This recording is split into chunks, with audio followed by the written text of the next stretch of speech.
আচ্ছা, চ্যাপ্টার 23 থেকে হচ্ছে আমি দুইটা ম্যাথ পারি, এই দুইটা ম্যাথই বলি। 4 নাম্বারটা, suppose a financial manager buys a call options on 50,000 barrels of oil with an exercise price 57. She simultaneously sells a put option 50,000 barrels of oil with the same price, exercise price. Okay. আচ্ছা, এখানে বলছে আমি 50,000 ব্যারেলস নিতে যাচ্ছি, আমার exercise price হচ্ছে 57। তাহলে ভবিষ্যতে যদি 57 থেকে বেশি হয় আমার লাভ, ভবিষ্যতে যদি 57 থেকে কম হয় আমার লস। কারণ আমরা জানি কল অপশনে হচ্ছে আমরা বাই করার অধিকার নেই, তো বাই করার ক্ষেত্রে প্রাইস বাড়লে লাভ, প্রাইস কমলে লস।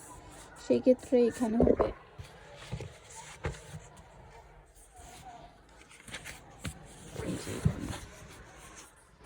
অয়েল প্রাইস দেওয়া আছে, কল অপশনের বেলায় বাড়লে লাভ, কমলে লস বা সমান হলেও লস। এখানে আমরা এক্সারসাইজ করি না, এক্সারসাইজ না করলে আমরা 0 দিয়ে, এক্সারসাইজ করলে আমরা ওই মানটা বসে।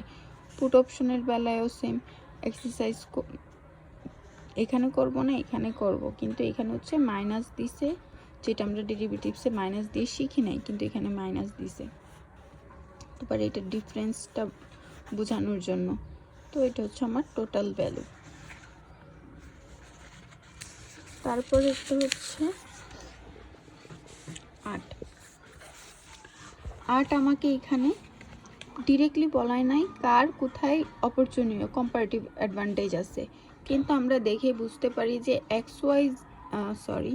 এবিসি হচ্ছে ফিক্সড রেট, সেও যদি বড় করে ফিক্সড রেটে বড় করতে পারবে 11% ইন্টারেস্ট দিয়ে, আর হচ্ছে যদি লিবরে নেয় তাহলে হচ্ছে লিবর প্লাস 1%।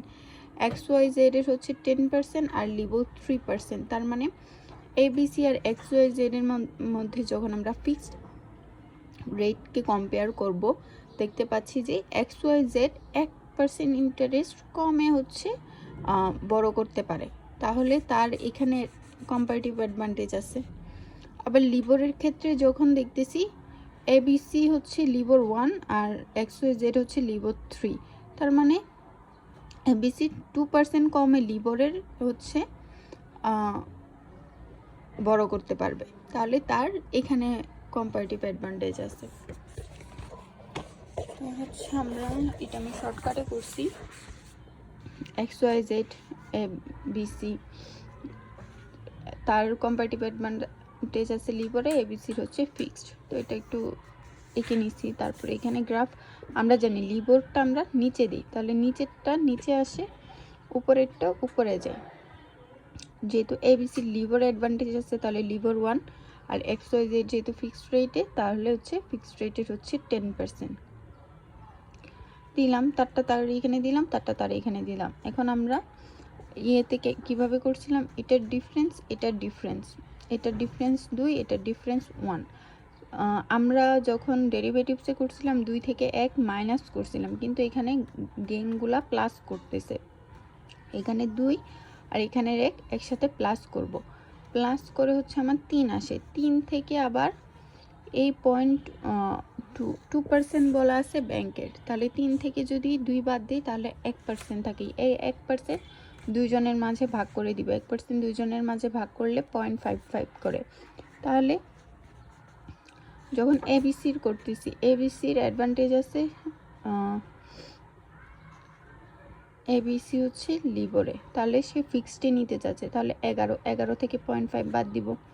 সেম গোস হচ্ছে, আচ্ছা এটা এবিসি, এটা XYZ এর হচ্ছে অ্যাডভান্টেজ আছে